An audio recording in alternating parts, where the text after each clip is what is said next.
Welcome to Chillin' 101. We hope this video helps. In this video, I will explain how to reset tire pressure sensor Hyundai Ioniq step by step. Start by parking on level ground and turning off the engine so the car is calm and safe. Check tire pressures with a gauge and inflate to the manufacturer sticker values on the door jamb. Drive the car for several minutes at moderate speed to let the TPMS recalibrate, and check the instrument cluster for the reset confirmation light. In this video, I will explain how to reset tire pressure sensor Hyundai Ioniq step by step. Begin by switching the ignition to the on position and avoid starting the engine for clarity. Use the steering wheel controls to reach vehicle settings, then tire pressure monitoring system, and choose reset to clear stored values.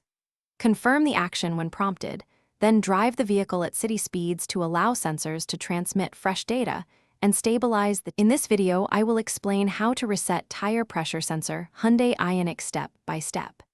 If the TPMS light stays on after reset, remeasure each tire and correct pressures to the specified values on the door sticker. Persistent faults often mean a defective sensor or lost ID that needs a compatible scan tool or professional service to relearn sensors. Keep a note of any repeated warnings, and consider replacing sensors with worn batteries to avoid future failures. Thanks for watching. Consider subscribing if we helped you.